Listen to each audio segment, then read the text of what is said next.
Stipe and Jon Jones.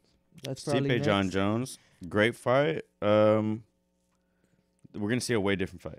Way different fight. We were talking about an MMA fighter versus a MMA fighter. Two in this fight. well-rounded guys. Yes, exactly is what I'm trying to say. It's The MMA fighter versus MMA the GOAT fighter. of MMA against the GOAT of the heavyweight division.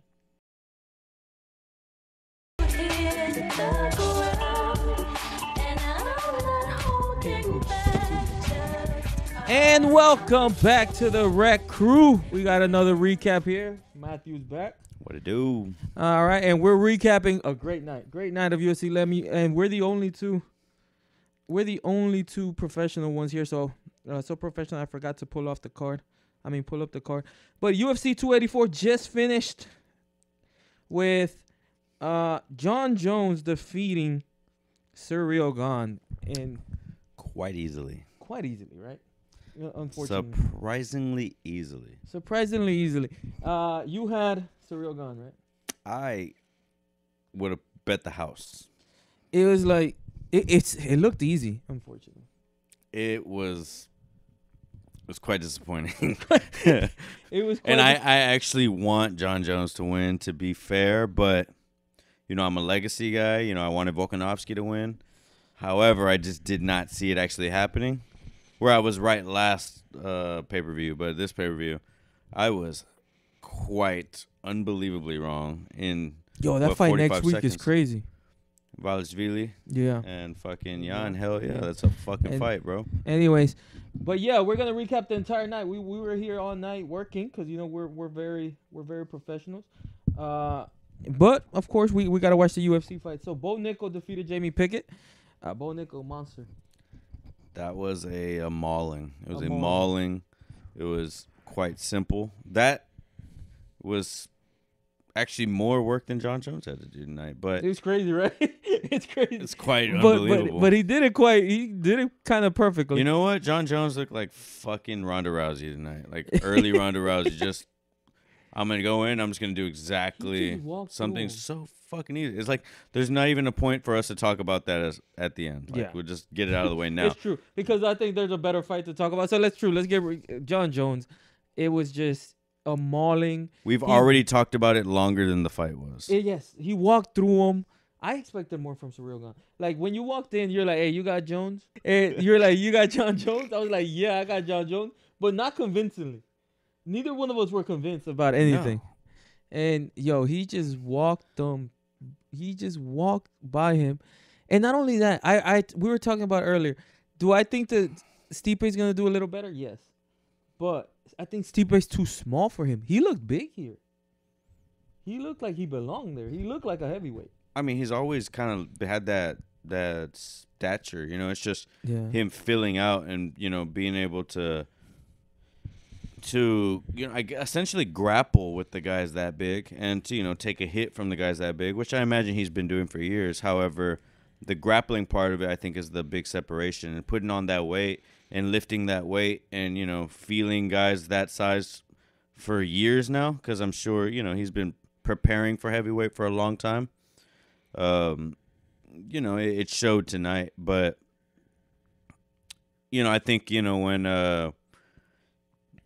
when Gane got the first strikes on him, look, it's fucking David Goggins, my motherfucking man.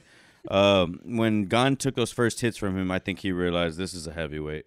This is not what I thought I was dealing with. And, the respect was immediate. He was able to back up Gane. And he studied him perfectly because, Gane, you would think that his impact as a heavyweight to a career lightweight would hurt a little bit more. It was just like he walked through him. He knows that Gane never throws hard, really, until he's kind of hit you, popped you, and then he goes for the kill. So he just walked through him knowing that nothing hard was going to come. I don't think that's even what it was. I think he just went in there saying that I'm going to dominate, talking about David Goggins earlier, just having, those people at the right time, right before your fight, understanding that you're going in here to dominate. I'm going in here to dominate. I'm not worried about what you're going to do to me. I'm thinking about what I'm going to do to you. Because he hadn't looked like that in his last fight. He's he wanted this. Yeah, it looked like it was. That's what it is. Easy. It's that you want easy. something.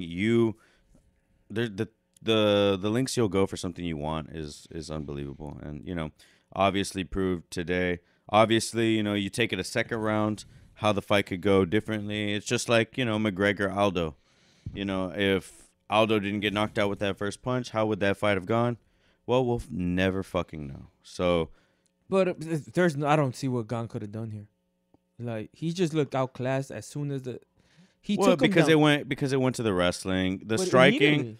We didn't get to see the striking. I think Gane would have edged the striking. However, at the beginning, Jon Jones was edging the striking, which is why he backed him up and was able to get the grappling exchange started. And that was no factor. Yeah. No factor. It was immediately. There's not much to talk about this fight. What's next for Ciryl Gane? Number 3 guy. Who's number 3? Number 2, number 3. I don't He know whoever it is. he beat Tai Tuivasa, so they're not gonna do that. The guy from who just beat Derek Lewis. That might be number 7 or something like that. UFC heavyweight division rankings. Let me see. All right, athletes rankings. Because he can't fight Jon Jones. He just got butt fucked. He can never fight Jon Jones again. Well, he'll fight Jon Jones again because all he has to do is beat some people. But right now, I mean, Jon Jones might retire before Ciryl Gane fights him again. Because I mean, people become champions for a reason, and they retire as champions for a reason. And Jon Jones might be that guy. You know what I'm saying? He's not unintelligent in how he. Curtis Blades, Sergey Pavlovich. Sounds more like a win. I think this is the guy, but he's hurt, right? Tom Aspinall. He's hurt. That would be Tom Aspinall is good. He's not. Alexander. Are we Volkov, looking at heavyweight or light heavyweight? A heavyweight. Tom Aspinall is a heavyweight. Yeah, he's a heavyweight. Oh. I think that was the guy. He's really good. He's really, really good. But yeah, this is a level. I mean, shit, I don't know. You never really know until you see these guys with these guys. It's I think Tom Aspinall, Ciryl Gane has to go home for a while. Like, this was just bad. He has to go and work. They said supposedly that when he's out of camp, he doesn't train, and it kind of showed. Like, they say apparently when he's not in fight camp, he's not training. I don't know. I really expected that the wrestling work would have been put in really, really high. And not to say that wouldn't have come up the same, but, he advanced to the back real quick. And yeah. No, not even, let's say he did work, but if you only work during camp. Or not even no, he didn't advance to the back, but he got the guillotine from the top. He went to the back. Mount. He went to the back and then switched to mount, right? Yeah, he switched to mount. And no, but the thing is, like, if you only work on wrestling during your camp, that means you worked on it for 12 weeks. You're talking about a whole new art, dude. That's not enough. And to be fair, like, you're one of the best strikers in the world. Yeah. You probably should start working on your wrestling. Exactly. Like, if you have to stop working on your striking, you know what I'm saying? Yeah. Because obviously, Jon Jones didn't stop working on either of them. And he's the GOAT. The guy's too good. Well, he spent majority of his life working on wrestling. Yeah. Didn't really strike. So, to get to the point where he can strike with somebody like Gane, it just shows you if you put your effort in the right directions, you're gonna be able to fill these gaps. And Gane didn't fill that gap even after somebody like Ngannou was able to dry fuck the shit out of him for 3 rounds or something like that, or 4 rounds. I don't know how many rounds it was, but he beat the fuck out of him. Didn't even beat the fuck out of him. He just dry fucked him for all those rounds. And that's a striker. Okay. Bo Nickel. We talked about Bo Nickel a little bit. So, hold on. Before we move on. Stipe and Jon Jones. That's probably Stipe, next. Jon Jones. Great fight. We're going to see a way different fight. Way different fight. We were talking about an MMA fighter versus a MMA fighter. Two fight. well-rounded guys. Yes, exactly is what I'm trying to say. The MMA fighter versus MMA the GOAT fighter. of MMA against the GOAT of the heavyweight division. Like, now that one, I would favor Jon Jones because now you're talking about 2 MMA fighters Jon Jones just bigger. He's bigger, right? It's bigger, crazy to say. bigger, and on fire. It's crazy to say. And we haven't seen Stipe in a while. And the last time we saw him, he got knocked out. Is he really washed up, or did he just take a break? Like, we're gonna find out about Stipe, because I think Stipe is always game. However, game and fighting the GOAT are different things. Because this is obviously the pound for pound the best. Volkanovski just got pushed to number 2. Yeah, so it's kind of crazy. It's kind of a no question. Volkanovski is now the 2nd pound for pound best in the world. Why are you gonna be in professional? What happened? That's why you're gonna ruin the. That's why you're gonna ruin the video. That's why you're gonna ruin the video. You're not even sure you left it here. You're gonna ruin our video by not even being. You didn't leave it here. I took everything out of my pockets. Apologize to the fans. Grab a mic that's connected and apologize to the. Here, you can borrow mine. Here, apologize to the viewers. I'm so fucking sorry. This was the most important fight of the year. They're trying to recap it for you guys, and I'm just steady fucking shit up. So, my drug addiction has caused too much turmoil in this, and I think I'm going to have to step away for a little while. So, I'm going to pull a Jon Jones. And retire? Thank you, Tone. Thank you, Tone. All right, so yeah, Stipe versus Jon Jones. That's hopefully a better fight, and yeah, we're gonna see if Stipe is bad, or is he washed up. I think that's a fight. It's a fight. I think we're gonna see a slight edge domination by Jon Jones. Just is there a possibility we don't see a fight? Is there a possibility that he's like, you know how he took 3 years, not because he didn't want to fight. He took 3 years because, first of all, he wanted to gain the weight, and second of all, he wanted to get paid. Is there a way that he's like, yo, you just saw what I did to your number 1 heavyweight in the world, right? I went up and demolished your number 1 guy. I deserve to get paid more. Well, I mean, what is he gonna do? Fight Conor McGregor? No, but like, can this be another negotiation tactic where he just takes forever to fight again? And Stipe, it's gonna be a long time before he fights, of course. Stipe's like 40. Well, I mean, imagine how big Jon Jones is gonna be in the next fight. He looked perfect today. I don't think he should be any bigger. No, he's gonna get bigger because he's fat right now. He's gonna get bigger because what he's gonna do is gonna say, you know what? Who I'm about to fight is already smaller than me. Oh, that's crazy. This fight was just crazy. So what I'm gonna do is I'm gonna get bigger and make the gap even larger. I'm gonna make sure you can never catch me. But don't you think like quick? Because Stipe's pretty quick. A good wrestler, good stand up. Like, he's very well rounded. Like, we just saw fucking Jon Jones gain 50 pounds. I mean, realistically, he gained at least 35 pounds. You know what I'm saying? Yeah. Like, if he weighed in at, say 45, 48, something like that. 48, I think. And he had to probably drop to 205 before. Yeah. From like what, 215? Probably? No, he had to be around 240, died down to 220, cut to 205, around there. Well, he's way bigger now, so how could he be only 10 pounds I just think he bigger? didn't cut that much weight this time. I think it's not that he gained that much, but like he put it on the right way and then didn't cut it. Nah, he's way bigger. Because I think Stipe does the same. He just doesn't cut. DC. Well, the thing is, like, Jon Jones actually doesn't look like he did steroids. Like, he's not that much bigger, but he is fuller. Yeah. His arms are bigger. His legs are bigger. Yeah, he looks natural. He's definitely probably almost twice as strong. Like, look at his traps. Like, his traps are fucking... Yeah, you could tell that he didn't go through, like, a diet camp. You know what I mean? Like that. No, he definitely was on diet, but they were bulking him. No, but what I mean to cut weight. No, he was on a bulking diet. He definitely didn't cut weight. There was no worry about him hitting 265. Because he was not going to hit 265. So, and they're like, if you hit 265, great. Like, awesome. Oh, no, he wasn't going to hit that. Yeah, they were like, it's probably physically impossible for yeah, I just think it was more of a let's not cut that much weight thing. Put it on the right way. No, you're not cutting any weight. Cut any, yeah. Like, there's no weight cutting don't cut. in this. That's what I mean. About that. Let's just get as good as possible. Exactly. And put it on all the right way. emphasis was on just being as good as you can be at fighting. Yeah. So that's great. You know, you got to focus on the key components of fighting.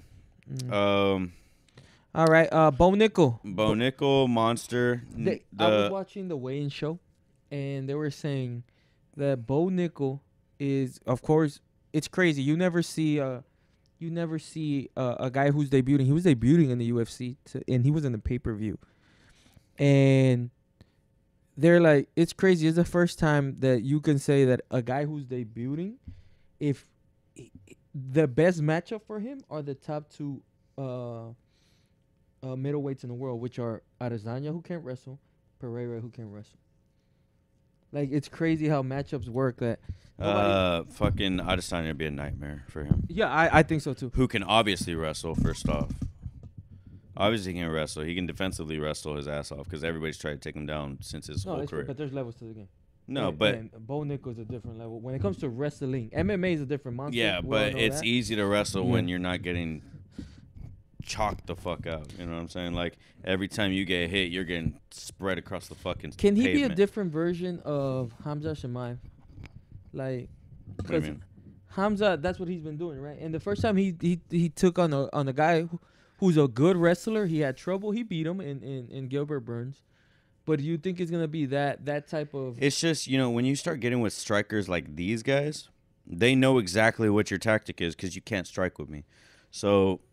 But Khabib, and then the thing is, like Pereira has to have good takedown defense and strength and power. And when you get close to him, you are not going to want to be there anymore. But that wasn't now the secret with to Khabib? Adesanya, he's a distance control guy. He controls distance like nobody else. Like, kind of like Volkanovski controls the distance all the time. They're just always where they need to be. If they're outside of that, then they just fucking explode. They give you everything they got for 30 seconds, and then they're back into distance. So they never turn down a fight. They're always going to stay. If you come in and we get locked into, the 1.5, 2 foot distance from each other, we're banging. They're biting down on their mouthpiece, and then they're getting back to distance immediately. Like, they're going to bang for the period of time that they have to. And I get it. Hype is hype, right? And you can't really prove it. But the question is... Will he smash them in his game? Yes, but the thing is, these guys are people that are not allowing you to get into your game. That's why, and every fight has to start. But the assumption striking. right now is that we can't prove this. And hype is hype. That's what I'm saying. Sometimes people hype up people too much. But the assumption right now is that Bo Nickel could be a 10 times better wrestler, or maybe a 10 times better wrestler than Whitaker, than Vittori, than Costa, so that the way that those two guys, or Adesanya, because he's the only one that's really done it, defensive wrestled against those guys, he won't be able to do it against Bo Nickel. We can't prove that, but that's just the assumption. Well, I mean, the same thing could be said about, those guys are great strikers. Yeah, but that's what I mean. Again, I use the example of Khabib. Like, imagine how good Vittori is at striking when you're not talking about Adesanya or Robert Whitaker. He's good. He's great. Like, in comparison to those guys, some of the greatest in the world. But it doesn't. Great wrestler it doesn't seem versus great striker who normally everything's wins. relative. But you go and try to even touch Vittori, you'll never lay your hand on him. No, of course not. But it levels, right? A great striker against great wrestler. McGregor could be perfect example. Great wrestler against great striker. And it seems like, I think so, at least in my opinion, normally the greater wrestler wins if they're even at that. I feel like striking wise. Also consider that, say, in particular situation, we're talking about Khabib, who was never a bad striker. He just isn't pretty. So, and I've experienced this firsthand, striking with people that I looked at them like, oh, you can't strike. Like, it just doesn't look pretty. They're choppy. They don't have, like, the beautiful, flowy style of striking. But they're gritty motherfuckers with power. And you know what? They'll take a punch to land 1 or 2 or whatever. Sometimes theirs hurts more than yours. Or you think it does just because theirs hurt. And you're like, you're not sure what yours felt like to them. So, we'll see who he gets first. I do feel like he's going to get the Hamza Chimaev treatment. I feel like he's going to have 2 or 3, and then he'll be at the top 5. What he did tonight, he deserves to get pushed up. I would just beware, don't let that shit take you to Adesanya fight quickly. Oh yeah, because they'll be too early. Absolutely. no, he'll start you. Yeah. All right. Next fight. It was this one wasn't a bad fight. It was a great night. Gamrot versus Turner.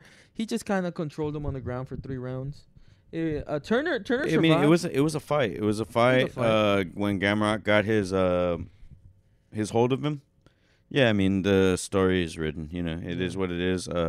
Gamrot does what Gamrot does. You know, he had looked terrible against Dariush, but I think that just shows us that Dariush is a real monster. Dariush has been. He's not marketable, but yeah, you got to give man his chance, and you know that's one of those talks for another day. But you know, Dariush is just.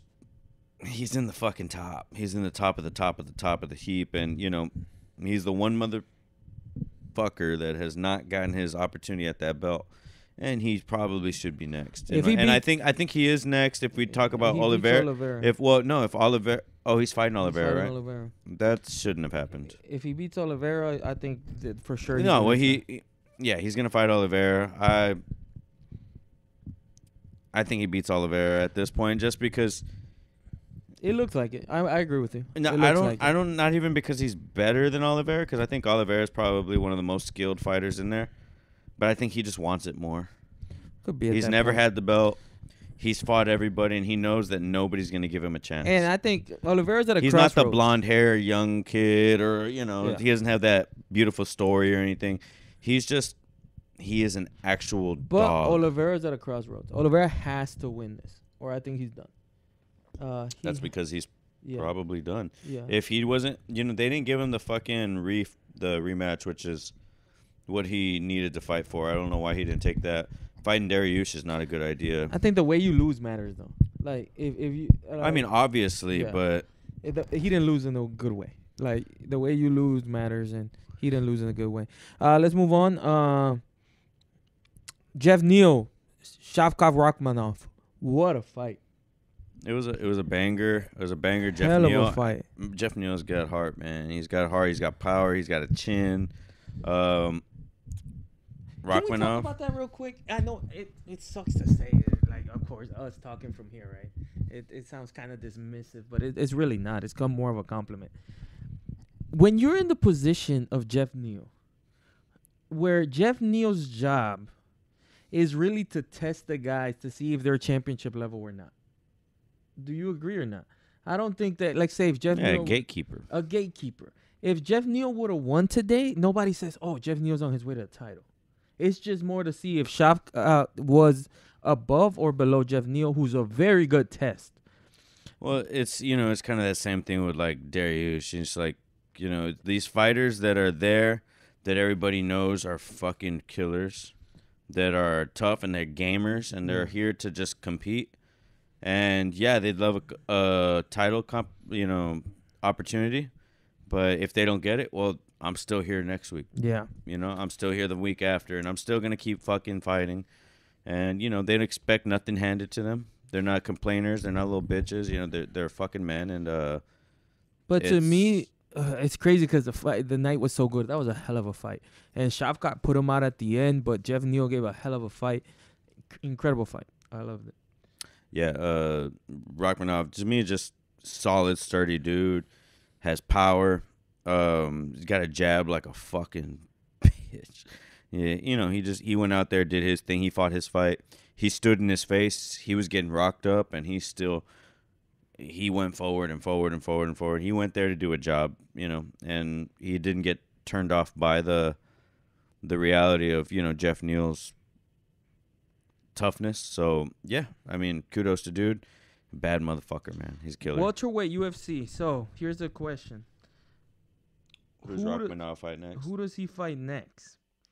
I think he's not fighting Vicente Luque. He's not fighting Geoff Neal. Obviously. Do you give him? Do you? Okay, number 5. Who does he fight? Who's number 5? Number 5 is Colby Covington.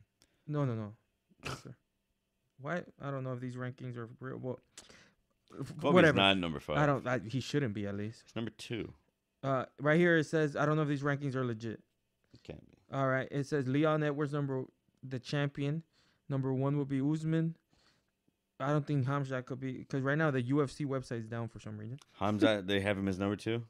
Oh, here it is. There we go. Let's. Shut the fuck up. This is Let me see. bunch of crap. Kamaru Usman. Here's the right one. Leon Edwards the champion. Kamaru Usman's number 1. Colby Covington's number 2. Hamzat's number 3. Belal Muhammad's number 4. How is Colby not gonna fight? Well, he's gonna try to fight the winner. When are you trying to fight next year, dude?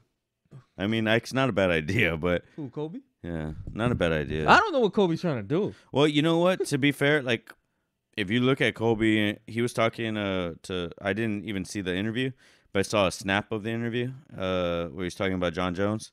His face is all banged up, so he's training hard. So he's getting ready for something. So regardless, Colby's not sleeping. Number 5 is Gilbert Burns, who's booked. But he can win. If he beats Masvidal, then I guess that would be a good fight. Rakhmonov versus Belal Muhammad is not a bad shout. That's a perfect fight. Belal Muhammad. Belal Muhammad's a Belal pretty good Muhammad shout. ain't got shit to go right now. He needs to work. Or you could give him one more. Because honestly, throwing Stephen Thompson in there would be just kind of throw him into the wolves. Who, against Rakhmonov? Yeah. Or you think that's a good fight? That's a great fight. Rakhmonov's not just trying to wrestle. He probably will that fight. Why? He wants to 'Cause fucking that's prove himself. what Belal Muhammad did. That's what. And I mean, Stephen Gilbert Thompson's Burns had did. all the time to work his fucking wrestling. Yeah, but by now we know he didn't learn it. He's 40. Like Well, here you go, motherfucker. This, like you're a gatekeeper. You have graduated to gatekeeper. Yeah, he's graduated to gatekeeper. So yeah, fight this guy, dude. Yeah, That's a perfect fight. Yeah, he can fight him. It's Belal's probably gonna him. I think so. I think Belal Muhammad will probably Dude, who's Belal not? Only the people above him. Belal should fight Hamzat. That's a hell of a fight. That'll probably happen if Colby's not gonna take it. I don't think Kobe's gonna take it. But No, it doesn't. I mean, Colby would have already taken it. But again, remember last time. I mean, the UFC is gonna make you do what you gotta do. No, hold on. Last time that Hamzat fight at 170, the guy missed weight by 9 pounds. If it's for Colby, you know, if you beat Colby, you're fighting for the belt. But it's money talks. Nate, he had to lose so much money over that. So much money. Fighting Nate Diaz means money. I get it. It doesn't really. It means fame. It means notoriety, and he blew that. Cause fighting Nate Diaz, that's all it brings you. Because nobody says, "Oh, you beat Nate Diaz, you beat one of the best in the world." No, you just got a big win. I think maybe it doesn't mean as much anymore as it did. But for the casual, it meant something. No, but I think in terms of his legacy, he's like, I'm gonna rip him. Yeah, but at least but everybody, do it. Everybody knew who's. Yeah, but do it. You have to do it. Like I don't care who you are, you have to do it. You can't just say that you're gonna do it. We all believe. Well, what did he do? What did he do? He went and fought fucking. He fought up and he fought what's his name? I don't know what's his name, and he. Yeah, he fought What can we remember his name? Fucking love Kevin him too. Holland. Holland, yeah. Yeah. He fucked Holland's world up in 30 seconds. It was faster than this fight. Yeah, he fucked up. He's a monster. Nobody's denying that. But it's like you can't mess up your chances like that. I mean, and that goes back to like your point about wrestlers and this and that and Bo Nickel and all that. You know, obviously you have to have a sufficient amount of wrestling and grappling experience. With that being said, you know, I think because last time he said that after Colby Covington, which most of us think he's. But not you can't put Rakhmonov, Hamzat yet. Hamzat Colby is gonna end up happening because they're just gonna stalemate them. The UFC is gonna make happen what they're gonna make happen. All right, so we were talking about who can Hamzat Chimaev possibly fight if he's not gonna fight Rakhmonov, right? And let's be honest. After missing that much weight, I think fighting at 185 is a possibility. Now, he called out Robert Whittaker, which I think that's a mistake. People sleep on Robert Whittaker. He's a monster. But fighting a Marvin Vettori, fighting a Derek Brunson, those are real names. Those are real wrestlers. And I think those are all bad ideas. And I agree with you. But I think those are a real test. Like I don't think he belongs in the 185 unless he's going to take, you know, a year off and get to the size. Maybe. You know, he's a big guy. He's a big guy. He's just like Jon Jones at 205. He's a big guy, but his frame and his physical size are different things. So Jon Jones has always been a heavyweight frame, not heavyweight body. So now he's getting to that heavyweight body. He obviously proved that he can beat the best of the heavyweights. That can mean a lot of things, though, Jon Jones against Tuivasa may be a totally different matchup. Whereas for Gane, it was an easy task. For Jon Jones, fighting Tuivasa may not be that easy because taking down Tuivasa may be tough. And, Tuivasa doesn't just – he's going to stand right in front of you. He's not going to back up. Yeah. Tuivasa is going to stand right the fuck in front of you. And how is that going to go for Jon Jones? Yeah, I would give them money on fucking Jon Jones all goddamn day. But it's going to be a fight, So you think about how many of these fights – matchups are, going to change a lot of things, in this heavyweight division.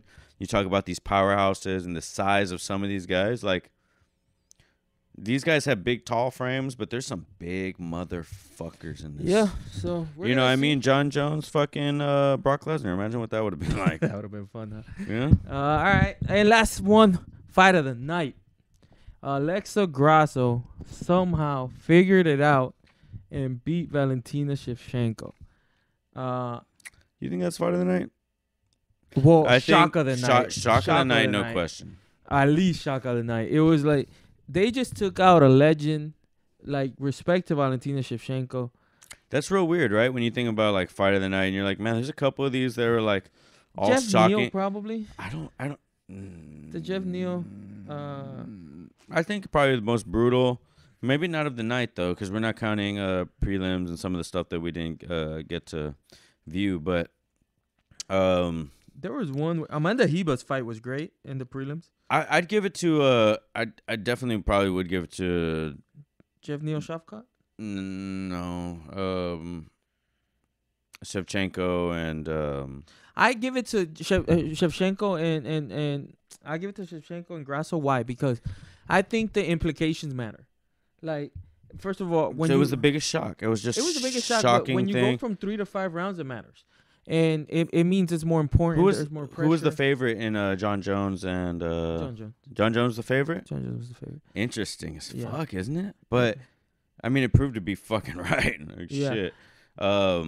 And yeah, the biggest upset was definitely Amanda Grasso.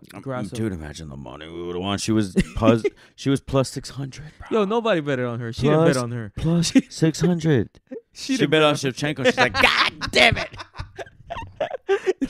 It's crazy. I didn't think I was gonna choke her ass out. No, but we were saying that. Yeah, the belts were my fucking. She thought about letting go. She was like, "Fuck, this is so much money." She was losing, right? But we were saying that she's game. Like, she's there. She's trying. You said it. She showed that she belongs there. And the stand up, yes, I did not see it happening on the ground. I didn't see it all. happening the way it happened. None of us did, man. Yeah, no. And as the fight went on, it was like, oh, Shevchenko's just in it. She's in it. Yeah. And just, it was the opportune moment, just like Alex Pereira and fucking what is it? Adesanya? No, Leon Edwards. Yeah. Like these opportune moments. Chito Vera with Dominic. These people take these opportune moments, and that's like kind of been the last 12 months. We've seen these opportune takers in the highest stakes, and it just shows you what can happen if you keep fighting to the very, very, very, very bitter end. We said it. It's great. Congratulations to Amanda. That's her name, right? Amanda? What? Grasso? It's Alexa Grasso. Congratulations to Alexa Grasso. But what sucks is you beat Goliath. Viva Mexico! What sucks is that you beat Goliath and you got to go beat Goliath again. Hey, well, once you realize that you can, yeah, the way you train the person. I mean, just look at pinche vato. Brandon Moreno, yeah. Look at Moreno. After his first one, which was, a draw? A draw. Yeah, his first fight was a draw. He realized... And he technically lost. Because remember, they took a point away from Figueiredo, so he technically lost. And then in the second one, he comes and beats him up. So Yeah. So the thing is, it just shows you that you're at a level that until you've actually had some kind of success verification of it, you don't know that. So that these are validation points that show people. It shows the team. It shows the UFC that they're worth their points. They're worth the training and the all that shit that they got to do before these camps. So her next camp is going to be a high budget camp. Yeah. Because she is now the world fucking champion. Yeah, now you got interview requests. Now we're gonna see her on Joe Rogan in about a week or two. She's the world fucking champion, dude. And she's a world champion. She's a Mexican champion. You know what it means to Mexico when you're a world champion? Yo, Mexico's on fire. Come on. Mexico's on fire. And if Yair Rodriguez pulls out the miracle and beats, they are going to have 3 champions. That is going to be crazy. Tres para la raza. Tres. Anyways, thank you, Matthew. Appreciate you, man. Hey, man, it's fun. Be here for the Leon Edwards. 2 weeks. Come on, baby. Let's do it. And we're going to start incorporating one championship, too. One championship. We got do this on ours, or we could do it on yours. You're going to start a new podcast. What is it? It's going to be Me and Els to Millionaires. Probably be dropping in the next month or so. First couple episodes. We'll get at you with that, and we'll see you soon. We might do one championship on that if you want. Hey, let's do it, man. All right. So, hey, thank you. We're growing. Please keep subscribing. Please keep liking. Please keep commenting. It don't matter. You can attack us. You can say anything you want as long as you engage. Thank you very much. Attack that guy. See you next time. Show me love. Peace. We're the single ladies.